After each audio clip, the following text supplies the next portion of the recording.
사람은 인생을 살아가면서 수많은 선택을 하면서 살아가게 됩니다. 작게는 오늘 점심을 무엇을 먹을까? 짜장면을 먹을까? 짬뽕을 먹을까? 좀 더 크게는 우리 아이의 유치원을 여기로 보낼까? 저기로 보낼까? 이 집으로 이사를 갈까? 저 집으로 이사를 갈까? 등등 수많은 선택을 하면서 살아가게 됩니다. 그래서 인생은 선택의 연속이다라는 말이 결코 거짓이거나 과장이 아닌 것으로 저는 생각을 합니다. 그렇다면 그 선택의 내용이나 그리고 우리의 인생에 미치는 영향력 면에서 가장 큰 선택을 꼽으라고 한다면 무엇을 꼽을 수 있을까요? 저는 주저하지 않고 결혼이다라고 생각을 합니다. 결혼을 할 것인가 말 것인가, 혹은 이 사람과 결혼을 할 것인가 말 것인가. 저의 경우를 비추어 보아도 그 내용이 되었든 영향력이 되었든 가장 큰 선택은 결혼이었습니다. 지금 살고 있는 아내와 결혼을 할 것인가 말 것인가, 그리고 또 이 여자가 아니더라도 결혼을 할 것인가 말 것인가. 그렇다면 결혼이 왜 가장 큰 선택일까요? 다르게 표현하면 결혼이 왜 가장 중요한 선택이고 내용 면이든 영향력 면이든 가장 큰 선택일까요? 답은 간단합니다. 결혼이야말로 우리의 인생을 가장 크게 변화시키는 선택이 되기 때문입니다. 저도 결혼을 하고 난 뒤 저의 인생이 완전히 바뀌었습니다. 이제는 제 마음대로 할 수 없고 아내의 눈치를 보아야 합니다. 저희 아내도 마찬가지겠죠. 그래서 사람들은 결혼을 한 사람에게 너 결혼 전이랑 후가 변했어, 바뀌었어, 뭐 좋은 의미에서든 나쁜 의미에서든 이런 말들을 하곤 합니다. 가장 영향력이 크고 가장 내용에서도 큰 선택이기 때문에 그렇죠. 오늘 우리가 살펴보려고 하는 이 책에도 결혼 이야기가 등장을 합니다. 주된 이야기가 결혼과 관련되어져 있습니다. 19세기 영국 롱번이라고 하는 지역에, 그 롱번 지역 중에서도 베넷이라고 하는 한 남자의 집안에 그의 아내 그리고 그의 5명의 딸들이 주인공이 되어서 그 5명의 딸들이 어떻게 결혼을 하고 부모의 입장에서는 그 5명의 딸들을 어떻게 결혼시킬 것인가, 즉 결혼 이야기를 이 책은 중요한 소재로 다루고 있습니다. 제가 여기서 결혼 이야기를 주제다라고 하지 않고 소재다라고 이야기했습니다. 이걸 좀 더 쉽게 한번 말해보면요, 이 책은 결혼을 사람들에게 알려주기 위해서 결혼이 무엇이고 결혼이란 어떤 것인가를 알려주기보다는 결혼이라는 어떤 도구를 통해서 무언가 다른 이야기들을 우리에게 들려주려고 한다는 것이죠. 그렇다면 독자들로 하여금 이 저자는 무엇을 알려주고 싶은 것일까요? 자, 여기까지 이렇게 말해 보면 많은 사람들이 그 책은 그냥 결혼 이야기인데, 그냥 결혼이고 사랑이고 뭐 이런 이야기인데, 이렇게들 많이들 이야기하십니다. 제가 책 리뷰들을 쭉 해 오면서요, 많은 분들이 이제 저의 그 유튜브에 댓글들도 다시고 뭐 합니다. 그리고 개인적인 메시지도 보내시고 하시는데, 어떤 경우에는 이런 경우가 있습니다.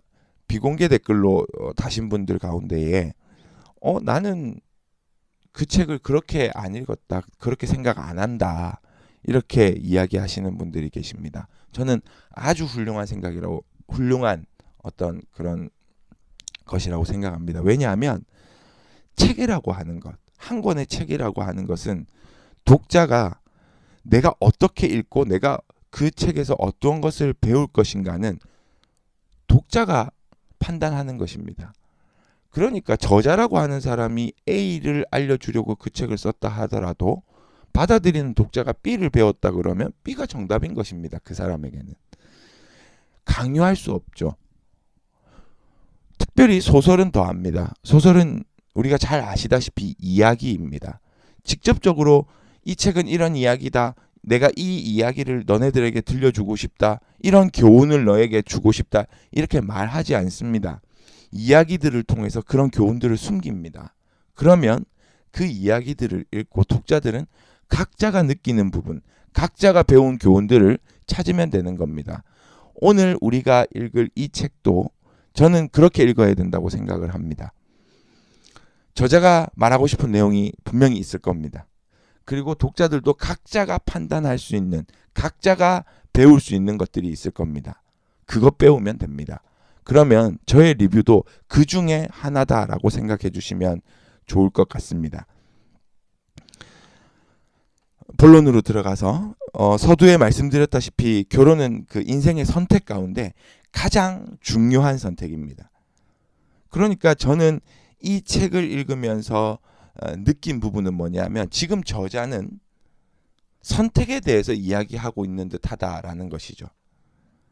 결혼을 하나의 선택으로 삼고 그 선택을 할 때 어떤 부분을 주의해야 하느냐 하는 이야기를 하고 있다라는 사실입니다.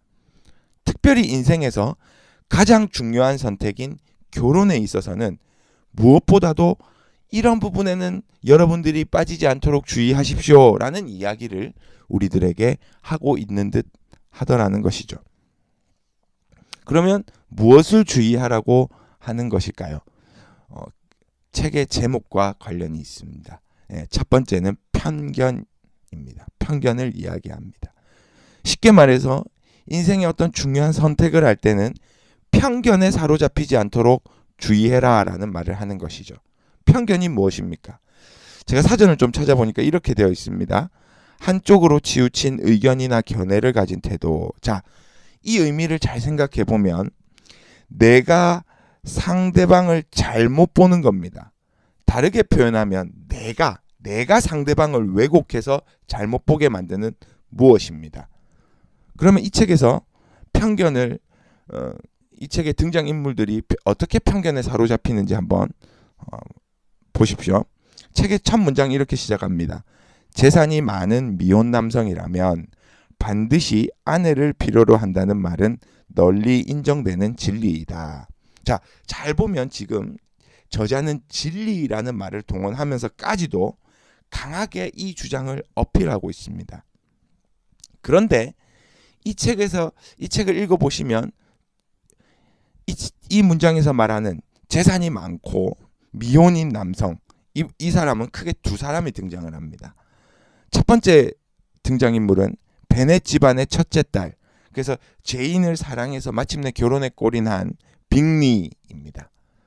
그리고 부자 중에 정말 최고의 부자, 그리고 미혼인 남성, 사회적인 지위가 제일 높은 사람, 제인의 여동생인 베넷 집안의 둘째 딸인 엘리자베스를 사랑해서 수많은 어려움이 이 책에 등장하는데 그 어려움들을 모두 이겨내고 결혼에 골인한 다시, 이렇게 두 명이 등장을 하는데 이 둘은 아내를 지금 급하게 필요로 한다는 느낌보다는 오히려 진정한 사랑을 느끼고 있더라라는 느낌을 저는 지울 수가 없었습니다.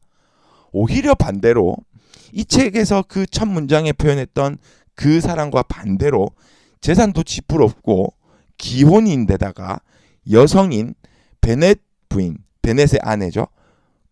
그 베넷 부인, 그리고 엘리자베스와 다시의 그 사이를 떼어놓으려고 온갖 거짓말로 엘리자베스를 현혹시킨 위컴, 그리고 결혼이라는 그 도구를 통해서 한정상속이 이 책의 아주 중요한 어떤 소재로 등장을 하는데 그 한정상속을 결혼을 매개로 해가지고 차지하기 위해서 엘리자베스에게 말도 안 되게 들이대는, 그리고 자신의 그 어떠함을 과시하기 위해서 높은 지위를 지니고 있는 캐서린 귀부인과의, 사실 알고 보면 캐서린 귀부인도 그렇게 덕망이 있는 부인은 아닌 것 같은데 어쨌든 그 귀부인과의 관계를 막 과시하고 하는 콜린스, 이런 사람들, 베넷 부인, 위컴, 그 다음에 콜린스, 이런 사람들이 오히려 결혼에 더 목을 매더라는 것이죠.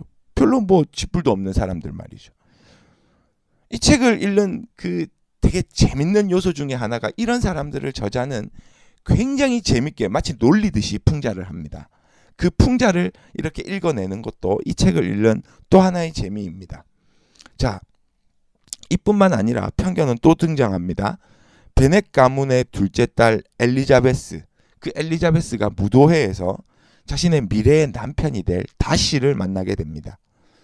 그때 엘리자베스는 그 다시의 행동들, 그러니까 뭐 여성들과 춤을 추는 데 있어서 굉장히 소극적이다든지, 그래서 춤도 잘 안 추고, 처음에 한 2번밖에 안 추죠. 춤도 잘 안 추고, 사람들과의 대화에도 적극적으로 임하지 않는 그런 다시의 행동을 보면서 다시는 반드시 오만한 사람일 것이다 라는 편견을 가지게 됩니다. 그래서 그 편견에 딱 사로잡히게 되니까 이후에 다시가 하는 어떤 좋은 행동들도 모두 오만하게 보이더라는 것이죠.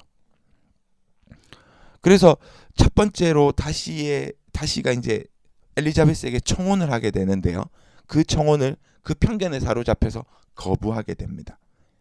이처럼 편견은 사람을 자기 자신이 올바른 선택을 하는 데 있어서 올바른 선택을 하지 못하도록 방해하는 장애물이 됩니다. 특별히 상대방에 대한 평가를 잘못하게 만들어서 자신으로 하여금 잘못된 선택을 하게 만든다라는 것이죠. 그렇다면 이 편견, 즉 상대방을 왜곡되게 바라보는 시선을 없앨 수 있는 유일한 방법으로 이 책에서 제시하는 것은 무엇일까요? 바로 사랑입니다. 편견을 버리고 진정한 사랑의 눈으로 상대를 바라보기 시작하면 편견은 사라집니다. 바로 엘리자베스가 그러했죠. 자신의 그 다시에 대한 편견을 제거하고 다시를 바라보게 되자 호감이 생기고 그와 사랑을 나누게 되고 결국 결혼을 하게 되는 것이죠. 그 다음으로 잘못된 선택을 하게 만드는 것이 무엇일까요? 바로 오만입니다. 자, 오만을 제가 사전에서 좀 찾아보니까 이렇게 되어 있습니다. 태도나 행동이 건방지거나 교만함. 자, 이 책에서 이런 오만한 사람으로 등장하는 인물이 바로 다시입니다. 물론 그는 의도적으로 오만한 것은 아니었지만 상대로 하여금 충분히 그렇게 오해할 수 있게끔 만드는 행동들을 합니다. 그 오만은